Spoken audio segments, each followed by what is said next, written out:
Yeah.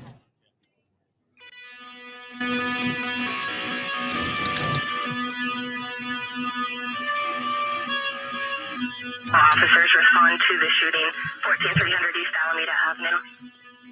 The World Trade Center, tower number 1 is on fire. The whole outside of the building was just a huge explosion. You're listening to Be the Hero podcast, brought to you by Heroes Behind the Line, where we break the stigma of silence around PTSD and mental health. Are you a first responder in need or just want to talk? Send us a message on Facebook, Heroes Behind the Line, or Be the Hero podcast, and welcome to the show. Welcome back, everybody. This is Travis, the director of Heroes Behind the Line. We're sorry that we haven't had a podcast in a while. Sometimes life gets in the way of what we do and work and all that. But the great thing is we're back to it now, and we're going to get a good podcast for you today. So today we are actually in Hot Springs at the Arkansas EMT Association Conference and Trade Show. First, I want to say thank you so much to the EMT Association for allowing us to be here. We've got some products up here, our freeze-dried candy, our coffee, our new shirts, hats, and all that good stuff. Obviously, every bit of what we sell here today goes to help first responders with suicide prevention, PTSD, the debriefs and stuff like that. We do all that. So that's how we make our money. We don't get grants or anything like that. So everything we do is from T-shirt sales. So today we're going to have a special guest on the show. His name is Mr. Larry Thompson. He is the founding member, one of the founding members, CEO of Liberty EMS, right? Correct. Yeah, Correct. Liberty EMS. And so if you guys don't know, tell them where Liberty EMS is located at, Larry. We're, excuse me, I got a little cold, so I have a little crackle in my voice, but we're over in the western part of Arkansas. We're in Waldron, Arkansas, in Scott County. And that's a big town there, Waldron, huh? Huge metropolis of Waldron. It is huge, a little over 3,000 people. Yeah, but people don't get that sometimes. Like, I'm lucky. I should say lucky. Being in Central Arkansas, we have MIMS and Pafford and all that, and we have huge companies. And something people don't get about EMS is there's some places even close to y'all that don't really even have an EMS. Like they got volunteer EMS services and all that. So do y'all have a lot of people around y'all, or are y'all pretty lucky to have, y'all got a good base, you know what I'm saying, and all that. Right, right. Well, yeah, we're surrounded with other counties that have some pretty good services, you know. And so there's Sebastian County, there's real close, Logan County is close, Yale County, they all offer to help us. We offer to help them also. Right. So y'all got a good network with each other that, when y'all are a little swamped or something like that, somebody else can come in and help, right? So that's good. That's good. But so being in the rural communities, that's what you're probably alluding to is there's just not a lot of resources for the rural communities. And so we're not like MIMS and stuff that has, the fire departments and so forth that can jump in and help. We got the rural fire departments and first responders that do come out and help us, but they have jobs too. Right. They get out and they work, and they're not always just available at the drop of a hat. Right. So when you need help and you page out the fire department, they may not come because they're working or not available or whatever, right? So people don't get that. People don't understand how much goes in those rural services. There are times we're out there alone, but there's a lot of times, we got a pretty good man working in our Office of Emergency Services with Scott County, and he'll show up to just about every call that we need him to, and that's he'll awesome. Show up and help, and so we're really blessed out there. Actually, that's good, man. That's good he is really rising up the county to do what's right for the people and just make it all work. That's amazing. So tell us, Larry, how long now has it been that you've been in the EMS field? Well, I got in 91, so I've been in about 32 years. That's a long time. Being in EMS, and seen quite a bit of stuff. Some things that that you wished you didn't see. Yeah. Thing about being in EMS is if you're going to stay in it this long, it has to be something you got to have a passion for. I guess you can say you've got to like what you do, because we see things that make us go ooh at night and keeps us up at night. And so how do we get through that? And so when I met you a year ago, here at the conference, this very conference, this is the first time I met you, and I saw the Heroes Behind the Line, the sign that's I'm looking at right now, is that I saw that, and I remember asking you a couple of questions. What are you guys about, kind of thing, and you gave me your story. And I was just blown away by your story of why you started Heroes Behind the Line. And I was just like, I got to get behind this guy. Yeah.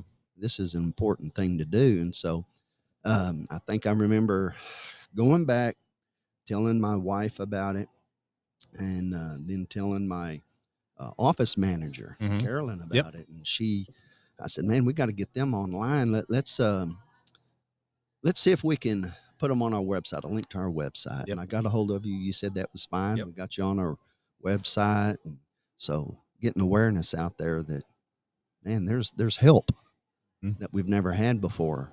That's the way I feel, you know. And the reason it struck so close to my heart is that I've been in it 32 years, never really considered myself having PTSD, never having a situation which I thought I needed help, until here it was in Scott County, and I'd worked a 5-day shift. It's pretty common back, which is normal right then, right? Yeah. At that time, it was normal, and I don't work as much now because I've got a little bit more help. But, you know, being understaffed, you put in a lot of hours, and being an owner of a business, you'll do what you think you need to do to keep it going, right? Yep. And so here I was working, golly, 120 hours a week. It might even been a low week at a time. Yeah, that was a slow week for you, right? Yeah. So during this time, this one particular time, we had a lot of high acuity calls.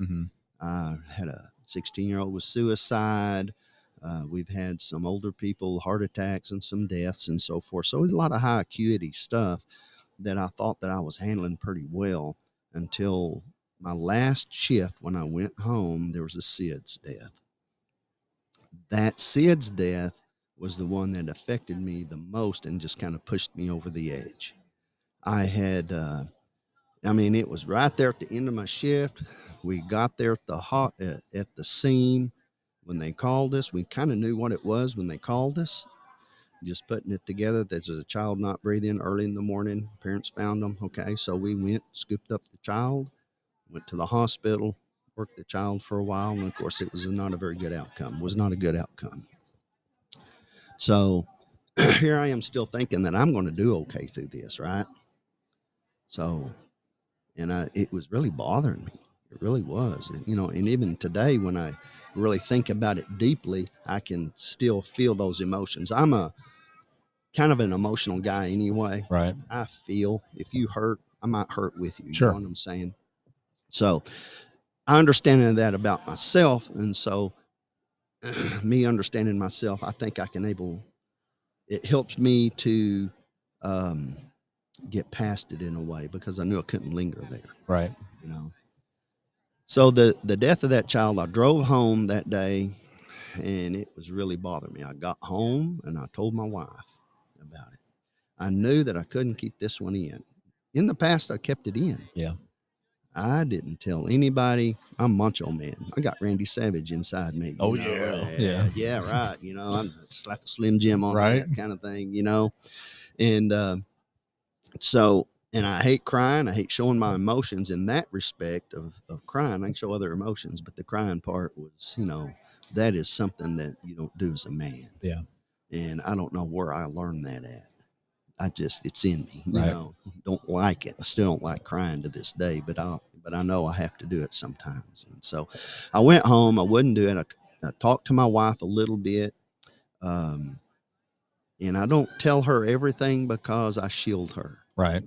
You know, a lot of people probably out there have that same kind of feeling that they can't share it with their family to protect their family from the sheer tragedy that you're going through. Yep.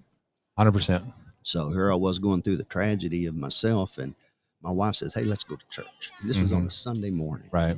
So I said, man, I don't know if I can do that. And she goes, come on, let's try it. Come on to church. And we just changed churches, right? And so she was, I didn't know a lot of people there, okay?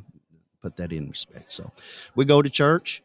I walk into church there in the foyer, and Lord and behold, there's this lady holding a baby, and it looked just like the baby that I had just worked.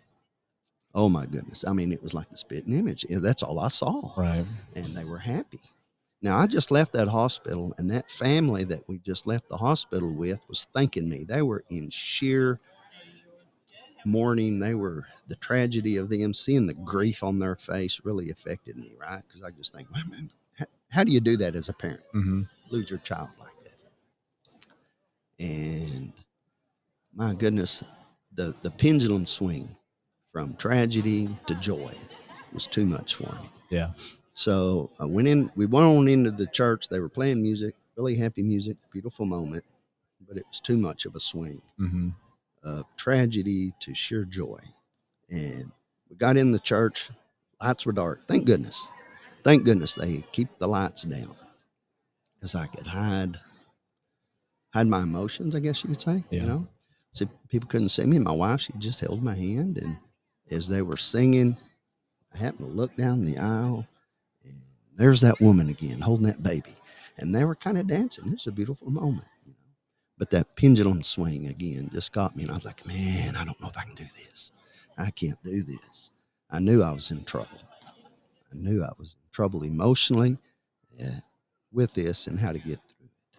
So my wife, when we got home, I was able to make it through church. I made it through that okay. And she was like offering me to go, you know, you can go ask a pastor. They got several pastors and people that will pray with you, right? And will meet with you. But I was new at the church, like I said earlier, and I didn't trust anybody with my feelings. Right. And I think that's you got to have someone you trust. Absolutely. During those times. Absolutely. You got to have someone that you trust. And I didn't trust anybody with the feelings. I guess if someone would have probably said, hey, Larry, come back to a back room where it's private, then I probably could have. So finding someone that was, I don't know, that I could trust was important to me. And my wife I could trust. And so when we got home, I opened up to my wife and got through it. And so we worked through it that way. I didn't keep it in. And I think the important part is that I realized that when you're in that moment, you can't linger and stay in that moment, because PTSD is a strong, it is strong. It will hang on to you if you linger and if you let it. Yeah, it'll consume you. It will. It will. It'll and consume you. You cannot let it consume you. You cannot let it hold on to you. Right. And I knew that. Knew I had to work past it. And how do I work past it? Is I had to talk it out. Right.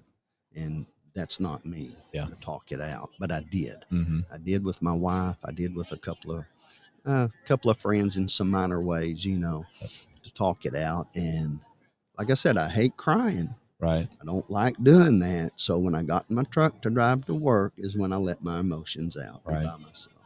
And so I think that was really important for me, is to be able to work it out and to get rest. I've worked 120 hours plus on this shift, and that wasn't the first shift I'd done that with. And so when I had a partner, he came in, got more time to be able to help. When I started getting more time off and getting some rest was very important. Very important. Yeah, because we talk about, like, you know, when we go out places, there's like a trifecta of health here, because there's your mental health, but then there's also that physical health, and then also financial health. Right. You know, and so all three of those, if one gets out of line, it throws everything else out of balance.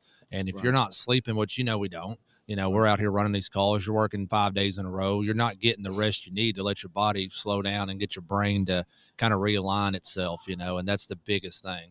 And that's just a crazy story, because I know exactly where you're coming from, and I see that in people too.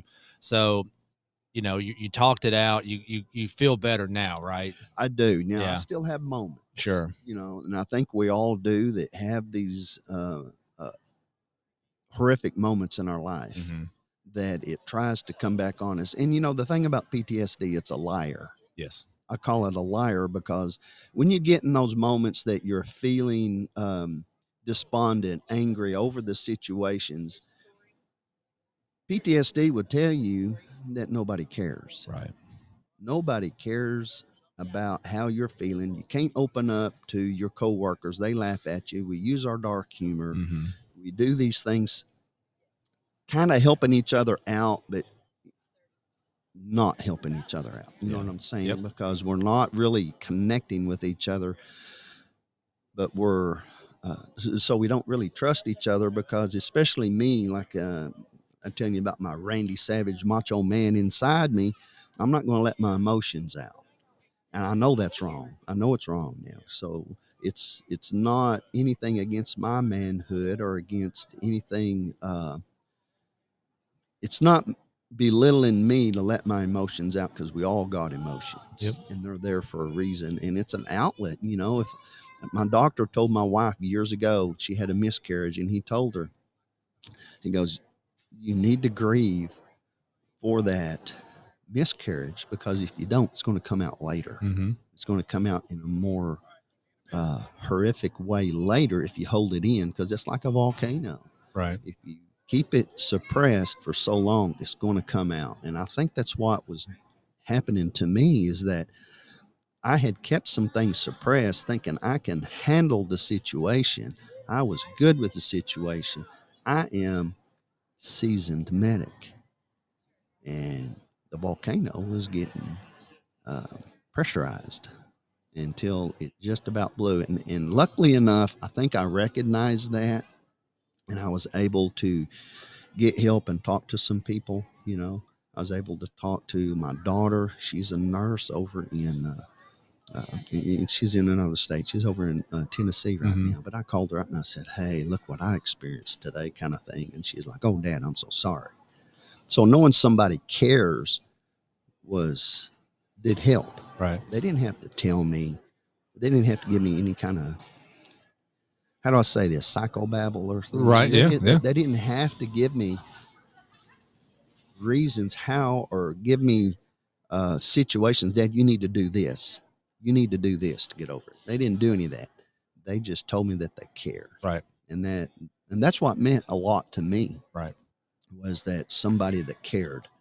And so there are those out there that care. If you're out there today and you think that nobody cares you, if that PTSD is lying to you, that nobody cares, remember, it's a liar. Mm-hmm. It's absolute liar.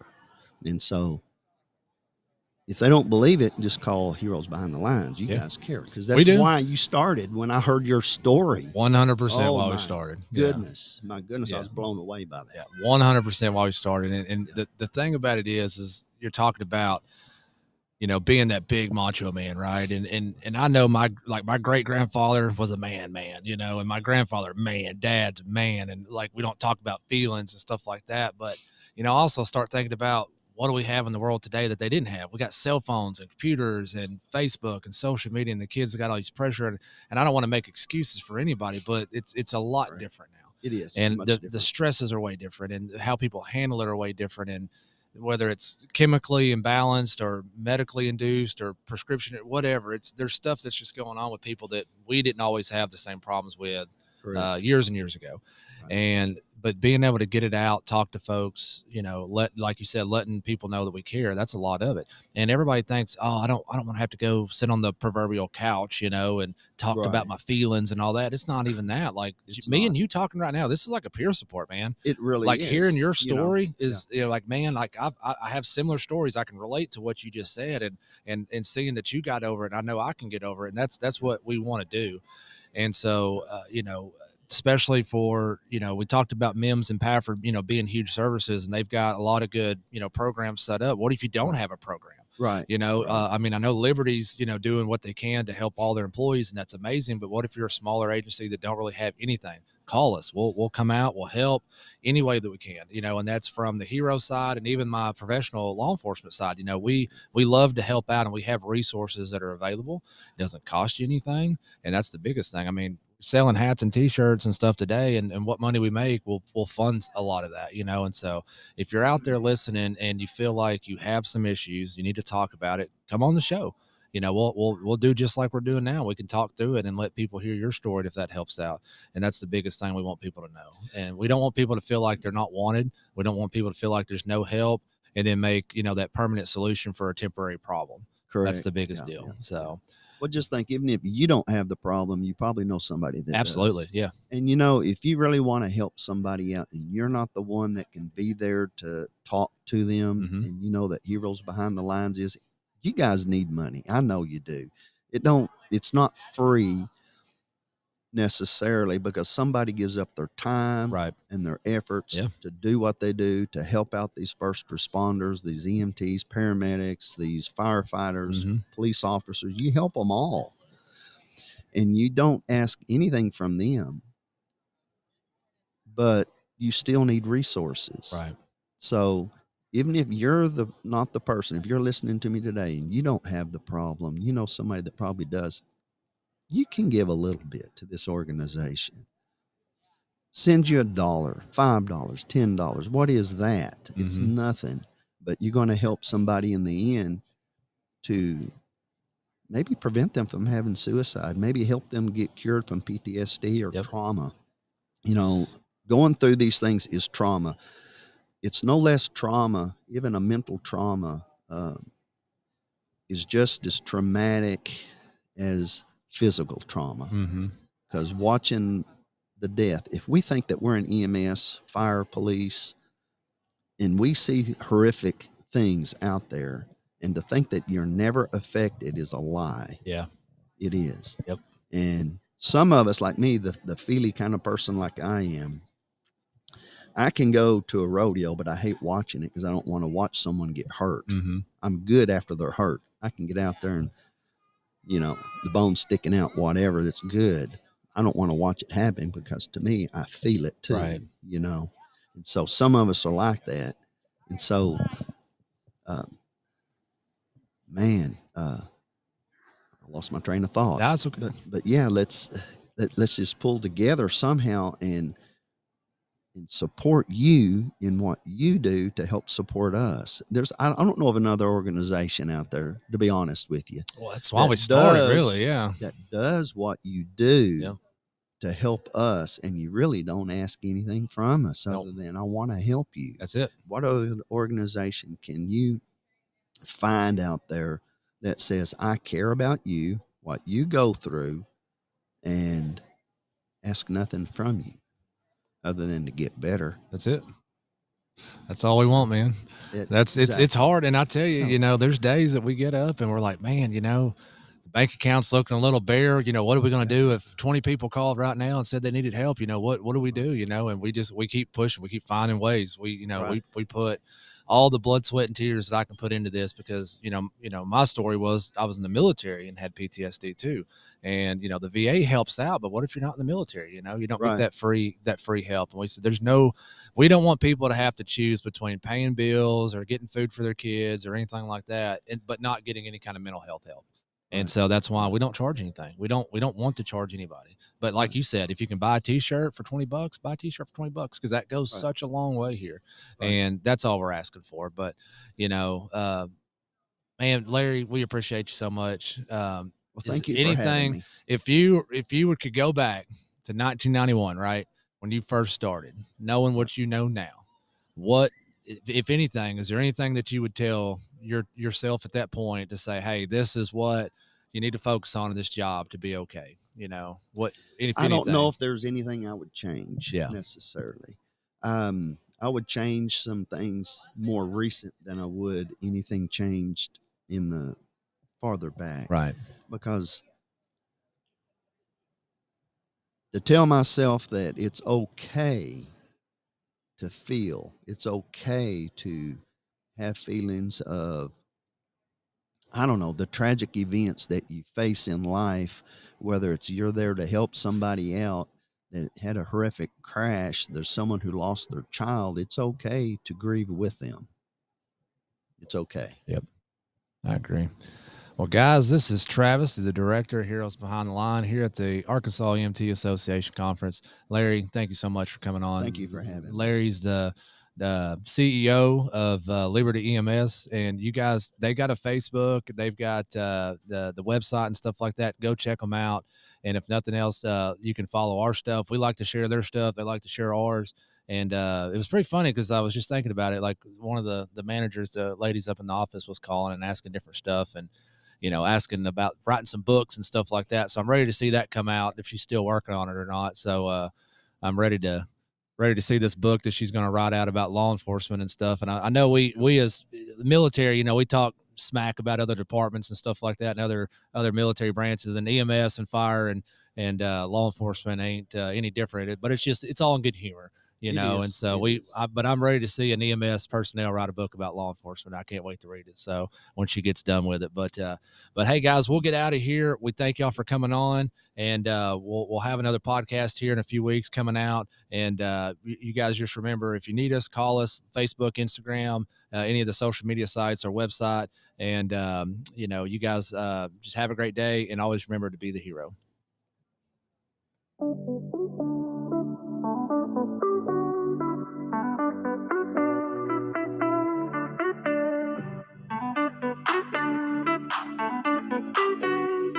We would like to thank our guests for being with us today, and a special shout out to all the first responders who rise to the challenges of the job every day.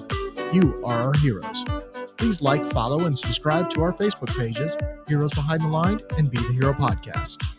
If you have an interesting story and would like to be a guest on the show, please reach out to us on Facebook. As always, be the hero and stay safe out there. Thank you.